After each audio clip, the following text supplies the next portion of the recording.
ద్వారకామాయిలో దయగల సాయి, సాయి మాతవే నీవు, సాయి మాతవే నీవు. ద్వారకామాయిలో దయగల సాయి, సాయి మాతవే నీవు, సాయి మాతవే నీవు. ఓం సాయిరామ్. సాయి బంధువులకు, సాయి టీవీ ప్రేక్షకులకు సాయి మాత కార్యక్రమానికి స్వాగతం.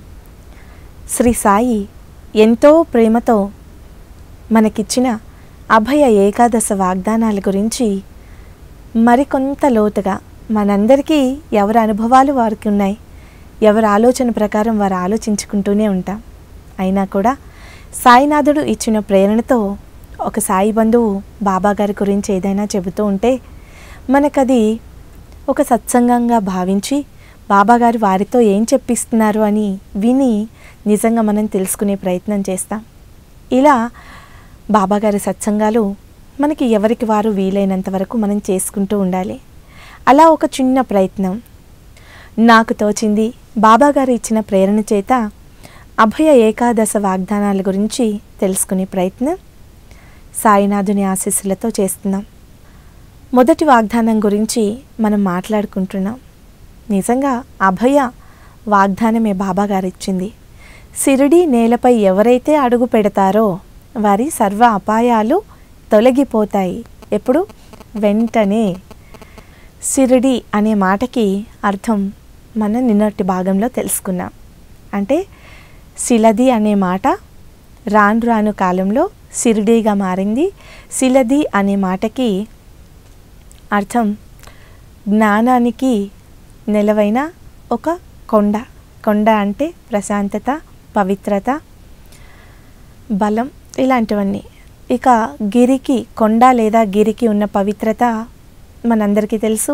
ఆధ్యాత్మికతలో గిరి ప్రదక్షిణ చేయడం, గిరిపైన వెలిసిన భగవంతుడిని చేరడానికి మనం ఎలా అయితే మెట్లు ఈరోజుకి వెంకటేశ్వర స్వామి దగ్గరికి వెళ్ళేప్పుడు 7 కొండలు నడిచి ఎక్కుతారు.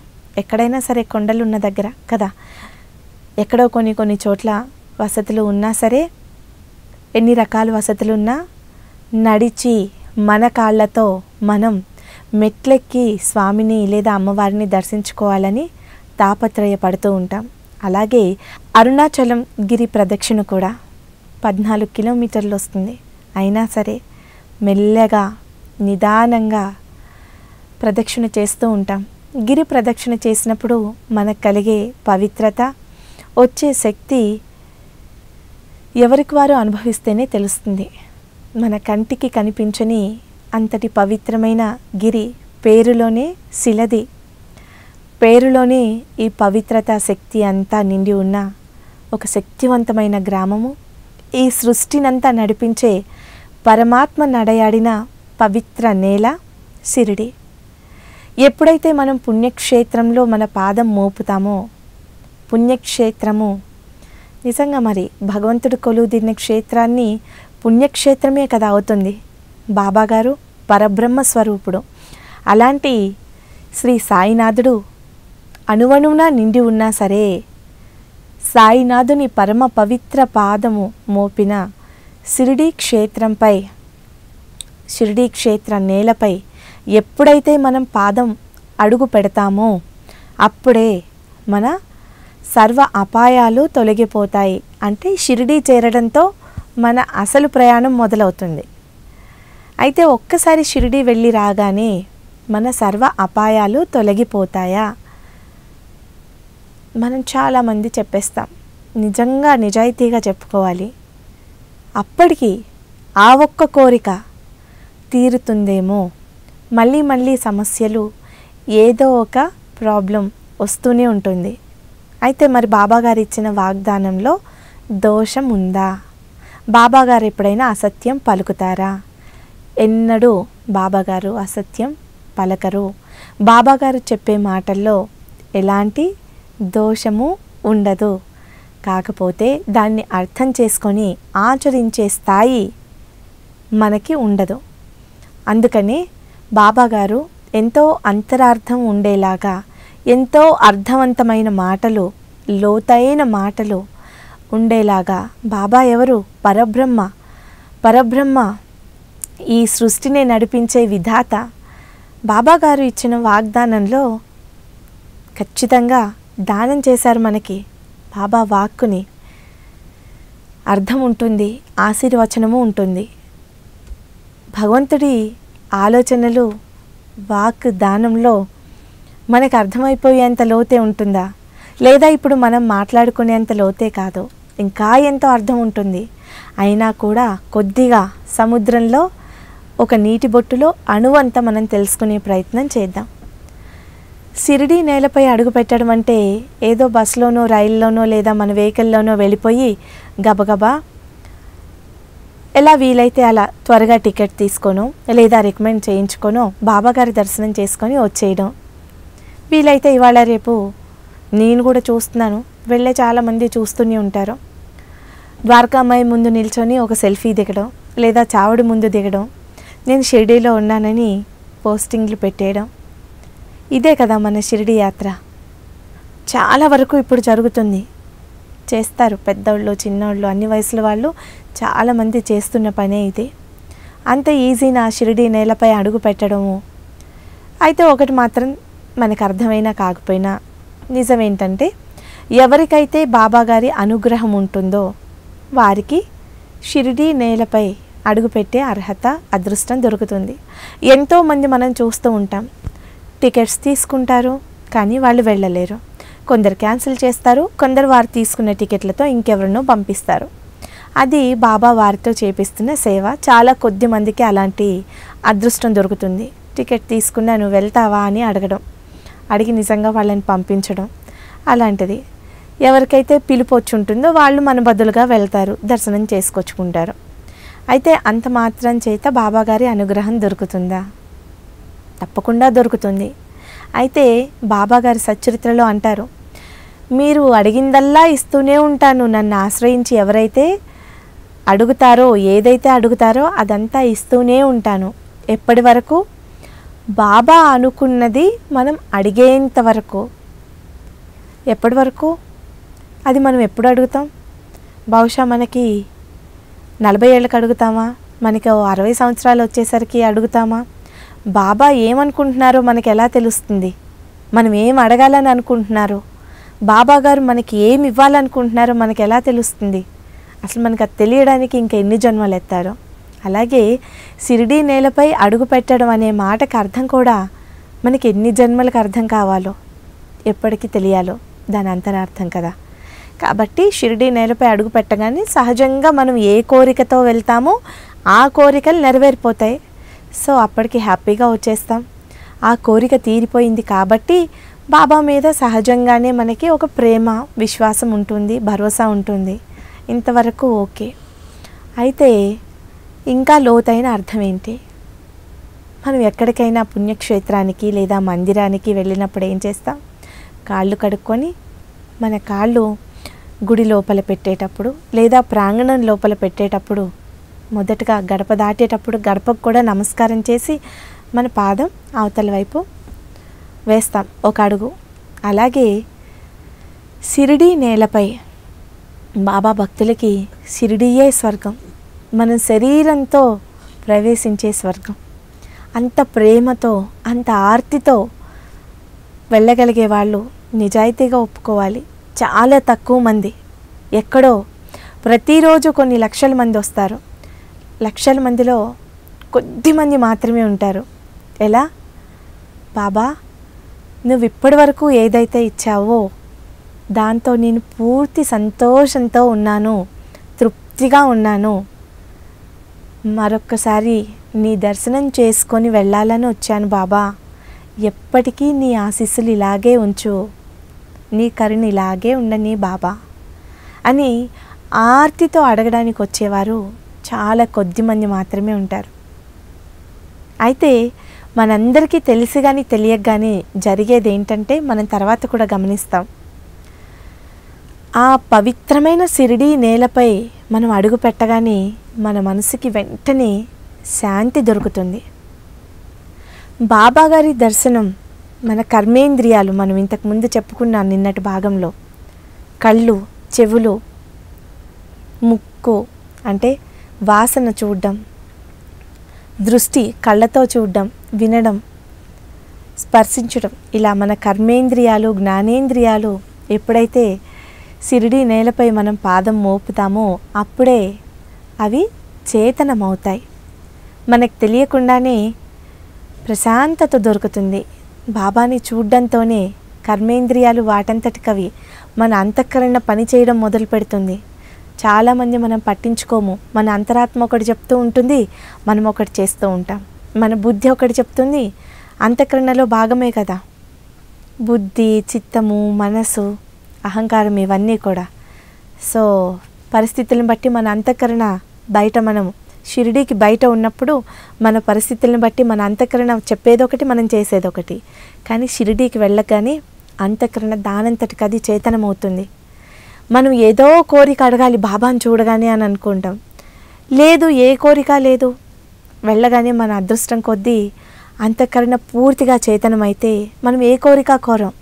కనీసం బాబా సమాధినైనా 2 చేతులతో తాకాలనుకుంటాం. కానీ ఒక్కొక్కసారి అలా చూస్తూ ఉండిపోతాం. ద్వారకామాయికి వెళ్ళినప్పుడు అంతే, బాబా గారికి పువ్వు సమర్పించాలనో లేకపోతే ఇంకోటి చేయాలనో ఒక నామం చేయాలనో ఏదో అనుకుంటాం. కానీ చూస్తూనే మన అంతఃకరణ చేతనమై ప్రశాంతత దొరుకుతుంది. మన ఇంద్రియాలు, జ్ఞానేంద్రియాలు, కర్మేంద్రియాలు వాటంతటవి చేతనమవుతాయి. ఇవన్నీ భగవంతుని ఆధీనంలోకి ఆటోమేటిక్గా వెళ్ళిపోతాయి. ఏదైనా పవిత్ర క్షేత్రంలోకి, పుణ్యక్షేత్రంలోకి, పవిత్రమైన భూమిపై అడుగు పెట్టగానే మన శరీరము ప్రశాంతంగా అయిపోతుంది.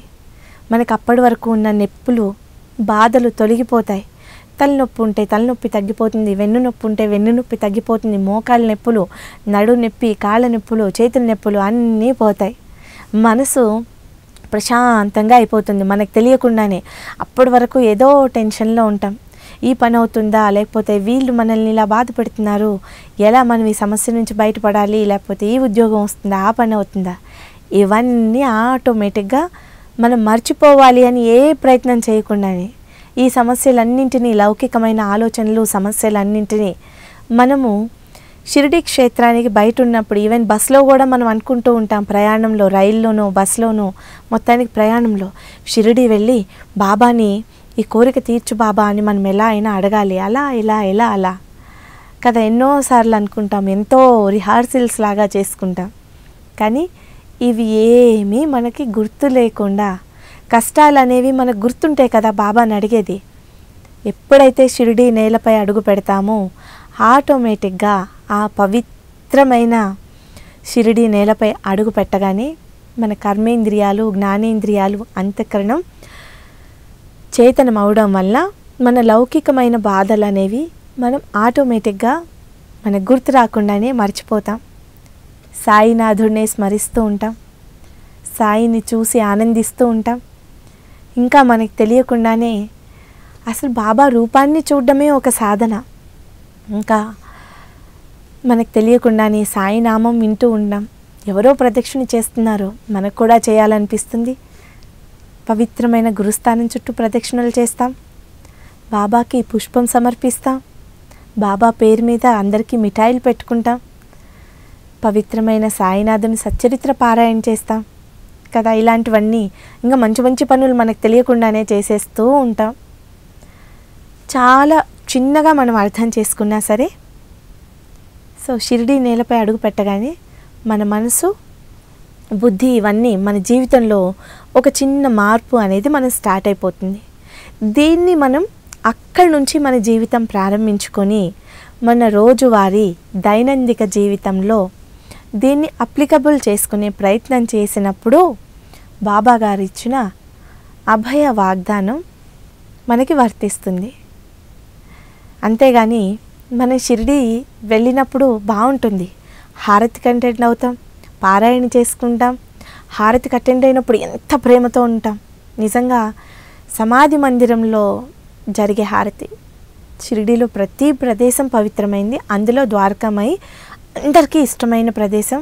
బాబా గారు అణువణువున నిండి ఉన్న ద్వారకామాయిలో బాబాగారి ఉనికి మనం మరింతగా చూస్తూ ఉంటాం. తెల్లవారుజామున మరింతగా అది స్పష్టంగా కనపడుతూ ఉంటుంది. అది సెకండ్ ఫేజ్, దాని గురించి కూడా మాట్లాడుకుందాం.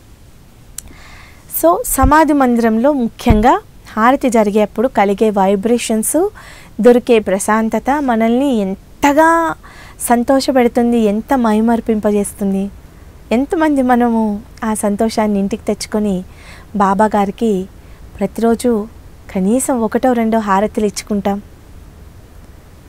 మనకి షిరిడీలో ఏదైతే మనకు తెలియకుండానే భక్తి మార్గము లేదా మనల్ని సరైన మార్గంలో నడిపించే ఒక పద్ధతి దొరుకుతుంది. దాన్ని మన జీవితాల్లో ఎంతవరకు పాటిస్తాం షిరిడీ నుంచి వచ్చిన తర్వాత అనేది మనం ఆలోచించుకోవాలి. షిరిడీ యాత్ర మనం కేవలం కోరికలతో మాత్రమే చేయడం కాదు. బాబాగారు షిరిడీ పిలిపించారు అంటే అందరికీ ఒక అవకాశం దొరుకుతుంది. చెట్టు కింద వెళ్ళిన ప్రతి ఒక్కరికి నీడ దొరుకుతుంది. అయితే ఆ చెట్టుకున్న పవిత్రత లేదా చెట్టు యొక్క విలువ తెలియడం అది చాలా కొద్ది మందికే తెలుస్తుంది. అలాగే బాబాగారు అందరినీ షిరిడీకి పిలుస్తారు. పిలిచి అందరికీ కూడా ఎవరైతే అలా షిరిడీ నేలపై అడుగు పెడతారో వారందరికీ అక్కడ అమృతం కురుస్తూ ఉంటుంది, బాబా ప్రేమామృతం. అక్కడ ఎవరు ఏది కోరుకుంటారో అమృతం బాబా తదాస్తు అన్నట్టే ఉంటుంది. ఏది కోరుకుంటే అది అయిపోతూనే ఉంటుంది. అయితే బాబాగారు అనుకున్నది అడగడానికి లేదా మనల్ని మనం ప్రతిసారి వెళ్ళినప్పుడు కొంతలో కొంతైనా మానసికంగా ఒక అడుగు ముందుకు వేసి ఆధ్యాత్మికంగా ఎదిగాము అని ఆలోచించుకోవడానికి మన షిరిడీ యాత్ర ఉపయోగపడాలి. కొద్దిమంది చేస్తాం, అయితే దానికి మనం కంటిన్యూ చేయాలి. ఏం చేస్తాం? గురుస్థానం చుట్టూ ఇన్నని ప్రదక్షిణాలు చేస్తాం. మరి ఆ ప్రదక్షిణాలు ఇంట్లో చేయడం కుదరదు. నిజంగా షిరిడీలో ఉన్న గురుస్థానం ఇంకెక్కడా లేదు. ఎన్ని మందిరాలైనా కట్టనియండి, ఈ విషయంలో మాత్రం బాబాగారి గురుస్థానానికి ఉండే ప్రత్యేకత ఇంకా ప్రపంచంలో ఎక్కడా రాదు. సో అక్కడ మనం ప్రదక్షిణలు చేయలేకపోవచ్చు మన ఇంటికి వచ్చిన తర్వాత. అయితే ఆ వేప చెట్టు మనకేం చెబుతుంది? ప్రదక్షిణ అనే మాటకి అర్థం ఏంటి? మనం హారతిస్తే ఎక్కడైనా మన చుట్టూ మనం 3 సార్లు ప్రదక్షిణ చేస్తాం. మనలో ఉన్న ఆత్మారాముడికి, భగవంతుడికి ఆ ప్రదక్షిణ మనం సమర్పిస్తాం. సో మనల్ని మనం శోధించుకోవాలి. పారాయణ కూడా చేసుకుంటాం కదా, ఇన్ని రోజులు లేదా ఒక్క రోజులో పారాయణ, ఇన్ని అధ్యాయాలు అని. స్తవన మంజరి పారాయణ నిజంగా ఇది సాయి టీవీ పుణ్యం వల్ల చాలామంది భక్తులకి స్తవన మంజరి అనేది ఒకటి ఉంది. చాలా అందరూ చేయగలిగినంత సులువైన పారాయణ ఇది, ప్రతిరోజు చేయాలనే విషయం సాయినాథుడు తన టీవీ ద్వారా అనేక మంది భక్తులకి చేరవేసుకున్నారు. సో సాయి టీవీ చూసేవాళ్ళు చాలామంది చేస్తారు, మొదలుపెట్టారు. అంతకుముందు తెలిసిన వాళ్ళు చేస్తూనే ఉంటారు. దీన్ని షిరిడీలో మాత్రమే కాదు, మనం ఇంట్లో కూడా ప్రతిరోజు పారాయణ చేసుకుంటూనే ఉండాలి. షిరిడీ వెళ్ళొచ్చిన ప్రతిసారి మనలో ఏదో ఒక మంచి మార్పు, మనకి మనమే ఒక ఆలోచన, వాగ్దానం. బాబా మనకి వాగ్దానం ఎలాగో చేశారు, అభయం ఇచ్చారు. మరి మనల్ని మనము ఎలా మలుచుకోవాలి, ఎలాంటి నిర్ణయం తీసుకోవాలి? ప్రతిజ్ఞ అనుకోండి, లేదా బాబాగారికి ప్రేమతో సమర్పించేది అనుకోండి. వెళ్ళొస్తే చాలామంది వదిలేస్తూనే ఉంటాము అని చెప్తూ ఉంటారు. నేను షిరిడీ వెళ్ళొచ్చానండి, ఈ పని ఇందాక ఇది చేయకూడదని, ఇది చేయనని, ఇది తిననని, లేకపోతే ఇలా ఉంటానని మొక్కున్నానండి. ఏంటది? నేను మా అబ్బాయికి ఉద్యోగం వచ్చేంత వరకు మళ్ళీ షిరిడీ రానని మొక్కున్నానండి. అంటే మా అబ్బాయికి ఉద్యోగం వచ్చాకే నేను షిరిడీ వస్తానని చెప్పొచ్చానండి, అందుకని వెళ్ళట్లేదండి. బాబాగారు మరి షిరిడీ ఎప్పుడు పిలుస్తారు అండి? మా ఇంట్లో ఒక పసిబిడ్డ తారాడేంత వరకు బాబా షిరిడీ రానని, పసిబిడ్డతోనే షిరిడీ వస్తానని నేను మొక్కొని వచ్చానండి. నేను సొంత ఇల్లు కట్టుకున్నాకే మళ్ళీ షిరిడీ నేలపై వస్తానని, షిరిడీ నేలపై అడుగు పెడతానని నేను బాబా గారికి చెప్పొచ్చానండి. ఇవా మనం మొక్కవలసింది. కొంతమంది చెప్తారు ఇంకా, నేను ఈ కోరిక తీరేంత వరకు షిరిడీ వెళ్ళినప్పుడు అనుకున్నానండి, ఇది తిననని, ఇది బాబా గారికి వదిలేసి వచ్చానని. నిజానికి మనల్ని మనం పస్తులుండడం, మనం తినకుండా ఉండడం అనేది బాబాగారు అడిగారా? ఈ ఒక్క విషయంలో మాత్రం ఎవరికి ఎంత బాధ కలిగినా, కోపం వచ్చినా, ఎవరెలా అర్థం చేసుకున్నా, బాబాగారి కోసం ఆహారం వదిలేశాము అనే మాట మాత్రం అది న్యాయం కానే కాదు. ఏదన్నా వదిలేసుకుంటే అది మనకి చాలా ఇష్టం కాబట్టి ఇష్టమైందే కదా సాధారణంగా వదిలేస్తాం. మన బలహీనత నుండి మనం బయటపడడానికి అది మనకు తెలియకుండా మనం చేసే ఒక చిన్న సాధన. దానికి మనం బాబాగారికి ఎలా లింక్ పెడతాం? మనం మానేస్తే బాబాగారు సంతోషపడతారా? మన బిడ్డకి బాగా పరమన్నం అంటేనో లేదా పలానా కూరతో భోజనం చేయడం అంటేనో ఇష్టం. మన బిడ్డ అది తినటం మానేస్తే, అమ్మ నువ్వు ఇది చేసేంత వరకు నేను ఇది చేయను అని మానేస్తే మనకు కోపం వస్తుందా, సంతోషం కలుగుతుందా? అది కూడా మన బిడ్డ కోరింది తనకు మేలు కాదు. సపోజ్ తన వయసు చిన్నది కానీ బండి నడిపేంత వయసే లేదు, అలాంటిది ఏ స్పోర్ట్స్ కారో స్పోర్ట్స్ బైకో అడిగితే అది తనకి ప్రమాదము, తనకి అవసరం లేదు, లేదా కొనే స్తోమత మన దగ్గర లేదు, తనకి అది అవసరం లేదు, వెహికల్ నడిపితే ప్రమాదం ఉందని ఎవరో మనకి చెప్తారు ఏ జ్యోతిష్యులో. అలాంటప్పుడు కూడా మనం బిడ్డకు అది కొనిస్తామా? అలాంటి అంటే అసమంజసమైన కోరిక కోరి తనకు అది కరెక్టే అనిపిస్తుంది, మన దగ్గర అంత డబ్బు ఉంటుంది, లేదు పక్కన ఫ్రెండ్స్ అందరికీ వాళ్ళ పేరెంట్స్ కొనిచ్చారు, మనకెందుకు కొనివ్వరు?